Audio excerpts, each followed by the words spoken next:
পুরো মধ্যপ্রাচ্য জুড়ে বাজছে তৃতীয় বিশ্বযুদ্ধের দামামা। আর এরই মধ্যেই আমাদের হাতে এসে পৌঁছেছে গুরুত্বপূর্ণ আন্তর্জাতিক সংবাদ। শুরুতেই শিরোনাম। যুক্তরাষ্ট্র ও ইসরায়েলকে সতর্ক করে বিজয়ী বার্তা আল জোলানির। এরপরেই জানাবো আসাদের পতন নিয়ে নেতানিয়াহুর চাঞ্চল্যকর তথ্য দাবি। এরপর জানাবো রাশিয়ার ঘাঁটিগুলো রক্ষা করার প্রতিশ্রুতি দিয়েছে সিরিয়ার বিদ্রোহীরা। পরেই জানাবো ব্যক্তিগতভাবে আসাদের আশ্রয়ের অনুমোদন দিলেন পুতিন। এবং সর্বশেষ থাকবে সিরিয়ায় ইরানি শক্তির পতন, ভাষণ দেবেন খামেনি। এতক্ষণ শুনছিলেন সংবাদ শিরোনাম, এবারে বিস্তারিত। যুক্তরাষ্ট্র ও ইসরায়েলকে সতর্ক করে বিজয়ী বার্তা আল জোলানির। সিরিয়ার স্বৈরশাসক বাশার আল আসাদকে উৎখাত করে বিদ্রোহী জোটের নেতা আবু মোহাম্মদ আল জোলানি দামেস্কের ঐতিহাসিক ওমাইয়া মসজিদের মিম্বরে দাঁড়িয়ে তার প্রথম বিজয়ী বক্তব্য দেন। এই বক্তব্য শুধু সিরিয়ার জনগণের জন্যই নয়, বরং পুরো মধ্যপ্রাচ্যের জন্য একটি গুরুত্বপূর্ণ বার্তা বহন করে, বিশেষ করে যুক্তরাষ্ট্র ও ইসরায়েলকে সতর্ক করে। মার্কিন গণমাধ্যম সিএনএনের প্রতিবেদনে আল জোলানির বিজয়ী বক্তব্য তুলে ধরা হয়। প্রতিবেদনে এই নেতার বক্তব্য সিরীয় জনগণের দীর্ঘদিনের সংগ্রাম, আত্মত্যাগ এবং নির্যাতনের কথা স্মরণ করেন। আল জোলানি বলেন, যারা দীর্ঘ সময় কারাবন্দী ছিলেন এবং অনেক কষ্ট সহ্য করেছেন, তাদের আত্মত্যাগের ফলে এই বিজয় এসেছে। আসাদের পতনের পর আল জোলানি আরও শক্তিশালী হয়েছে, তবে এর সামনে সবচেয়ে বড় চ্যালেঞ্জ হল পশ্চিমা শক্তি, বিশেষ করে যুক্তরাষ্ট্র ও ইসরায়েল, যাদের মধ্যে ইতিমধ্যে তার মাথার দাম $1 কোটি ঘোষণা করা হয়েছে। তার এই বক্তব্য মূলত তাদের উদ্দেশ্যই ছিল।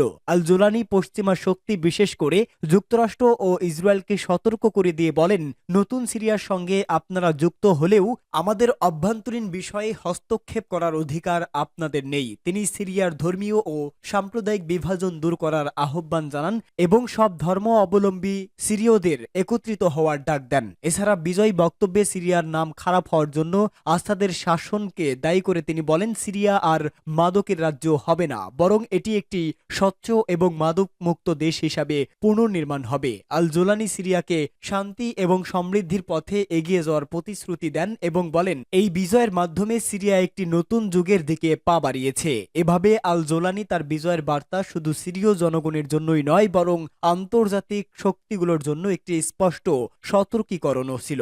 সিরিয়ার নতুন নেতা হিসাবে তার কথাগুলো দেশটির ভবিষ্যতের জন্য একটি নতুন পথের সূচনা হতে পারে। আসাদের পতন নিয়ে নেতানিয়াহুর চাঞ্চল্যকর তথ্য। কারো পৌষমাস, আবার কারো সর্বনাশ। সিরিয়ায় বাশার আল আসাদের ক্ষমতাচ্যুতি ইসরায়েলের জন্য তেমনি পৌষমাস হয়ে এনেছে। ঘরের কোণে তেল আবিবের 2 শত্রুর নিপাত হয়েছে। বাশার আসাদের পতনের সঙ্গে আপাতত কোনো সম্পৃক্ততা দেখা যাচ্ছে না ইসরায়েলের, তবে বাশার আসাদ না থাকায় সবচেয়ে বেশি লাভবান হয়েছে দেশটি। এর মধ্যে গোলান মালভূমি থেকে সিরিয়ায় ঢুকে পড়েছে ইসরায়েলি বাহিনী, এমনকি 2 দেশের সীমান্তে থাকা বাফার দখল করে নিয়েছে তারা। এরই মধ্যে বাশার আল আসাদের পতন নিয়ে এবার চাঞ্চল্যকর এক দাবি করে বসেছেন ইসরায়েলি প্রধানমন্ত্রী বেনিয়ামিন নেতানিয়াহু। টাইমস অব ইসরায়েলের খবরে বলা হয়েছে, প্রেসিডেন্ট বাশার আল আসাদের পতনকে মধ্যপ্রাচ্যের ইতিহাসের একটি ঐতিহাসিক দিন বলে মন্তব্য করেছেন নেতানিয়াহু। সিরিয়ার সীমান্তবর্তী ইসরায়েলের মাউন্ট বেনতাল পরিদর্শনে গিয়ে তিনি বলেন, ইরানের শয়তানের অক্ষের একটি কেন্দ্রীয় লিঙ্ক ছিল এই আসাদ রেজিম। এখন সেই রেজিমের পতন ঘটেছে। নেতানিয়াহু দাবি করেন, ইরান ও লেবাননের প্রতিরোধ যোদ্ধাদের উপর ইসরায়েল যে সরাসরি আঘাত হেনেছে, তার ফলেই পতন ঘটেছে বাশার আল আসাদের। গেল বছরের 7 অক্টোবর শুরু হওয়া যুদ্ধ ইরান, ফিলিস্তিন ও লেবাননের প্রতিরোধ যোদ্ধা এবং সিরিয়ায় থাকা তেহরানের প্রক্সিরা ইসরায়েলকে চাপে রেখেছিল। তবে সাম্প্রতিক সপ্তাহগুলোতে প্রতিরোধ যোদ্ধা ও ফিলিস্তিনি সংগঠনের শীর্ষ নেতাদের হত্যা করেছে ইসরায়েল। ইরানেও হামলা চালায় তেল আবিব। এসব ঘটনার ধারাবাহিকতায় বাশার আসাদ সরকারের পতন ঘটেছে বলেই দাবি নেতানিয়াহুর। রাশিয়ার ঘাঁটিগুলো রক্ষা করার প্রতিশ্রুতি দিয়েছে সিরিয়ার গেরিলারা। সিরিয়ার সরকার বিরোধী সশস্ত্র গোষ্ঠীগুলো দেশটিতে রাশিয়ার সামরিক ঘাঁটি ও কূটনৈতিক স্থাপনাগুলো নিরাপত্তা নিশ্চিত করার প্রতিশ্রুতি দিয়েছে। ক্রেমলিন সূত্রের বরাত দিয়ে রাশিয়ার বার্তা সংস্থা তাস এ খবর দিয়েছে। হায়াত তাহরির আসাম বা HTS এবং মার্কিন সমর্থন পুষ্ট সশস্ত্র গোষ্ঠী ফ্রি সিরিয়ান আর্মির গেরিলারা গতকাল দামেস্ক দখল করে নেয় এবং প্রেসিডেন্ট বাশার আল আসাদ রাশিয়ায় রাজনৈতিক আশ্রয় গ্রহণ করে। সাবেক আল কায়েদা কমান্ডার এবং বর্তমানে এইচটিএস এর নেতা আবু মোহাম্মদ আল জোলানি গতকাল টেলিভিশনে দেওয়া ভাষণে বিজয় ঘোষণা করেন। তিনি বলেন, ভবিষ্যৎ আমাদের। এরপর ক্রেমলিনের একটি অজ্ঞাত সূত্র বার্তা সংস্থা তাসকে জানিয়েছে যে সিরিয়ার বিরোধী সশস্ত্র গোষ্ঠীগুলোর প্রতিনিধিদের সাথে রাশিয়ার কর্মকর্তারা যোগাযোগ রাখছে। এই প্রতিনিধিরা সিরিয়ায় রাশিয়ার সামরিক ঘাঁটি এবং কূটনৈতিক মিশনগুলোর নিরাপত্তা নিশ্চিত করার প্রতিশ্রুতি দিয়েছেন।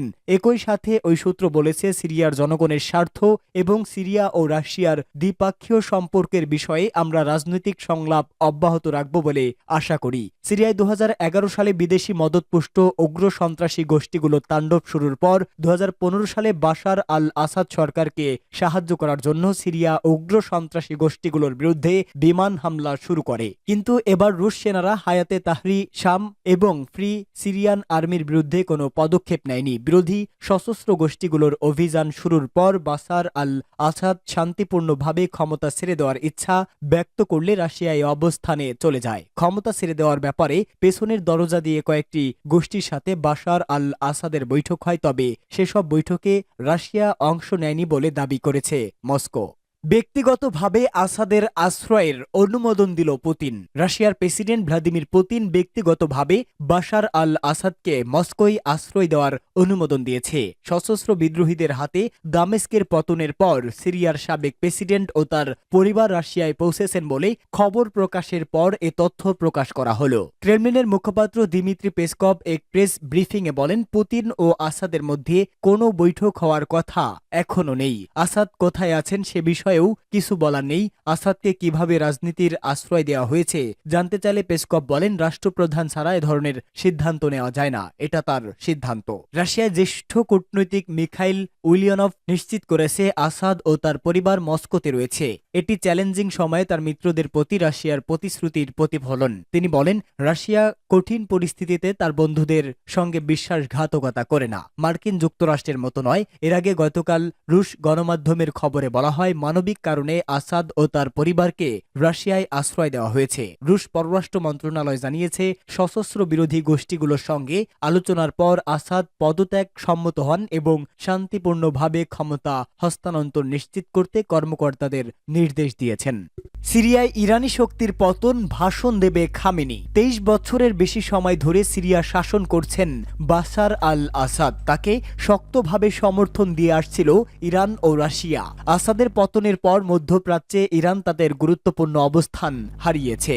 সিরিয়ার বিদ্রোহীরা গত রোববার সকালেই জানায়, স্বৈরশাসক প্রেসিডেন্ট বাশার আল আসাদ দেশ ছেড়ে পালিয়েছেন এবং সিরিয়া এখন মুক্ত। এর আগে বার্তা সংস্থা রয়টার্স সিরিয়ার দুজন সিনিয়র কর্মকর্তাকে উদ্ধৃত করে বলেছে, প্রেসিডেন্ট আসাদ রাজধানী দামেস্ক ছেড়েছেন। সর্বশেষ রাশিয়া গতকাল রাতে জানিয়েছে, আসাদ তাদের পরিবার সহ মস্কোতে আশ্রয় নিয়েছে। আসাদের পতনের মধ্যে গতকাল সিরিয়া ছেড়ে পালিয়েছে ইরান সমর্থিত লেবাননের সশস্ত্র গোষ্ঠী হিজবুল্লাহর যোদ্ধারাও। এছাড়া ইরান সমর্থিত ফিলিস্তিনের সশস্ত্র গোষ্ঠী হামাসের যোদ্ধারাও সিরিয়া থেকে সরে গেছে। বিশ্লেষকরা বলছেন, আসাদের পতনে মধ্যপ্রাচ্যে চাপ পড়েছে ইরান, তবে ইরান এখন পর্যন্ত প্রকাশ্যে তেমন কিছুই বলেননি। ইরান ইন্টারন্যাশনালের প্রতিবেদনে বলা হয়েছে, সিরিয়ায় এমন ঘটনা নিয়ে ভাষণ দেবেন ইরানের সর্বোচ্চ ধর্মীয় নেতা আয়াতুল্লাহ উজামা আলী খামেনি। ইরানের রাষ্ট্রীয় মিডিয়া নিশ্চিত করেছে, খামেনি আগামী 11 ডিসেম্বর ভাষণ দেবেন।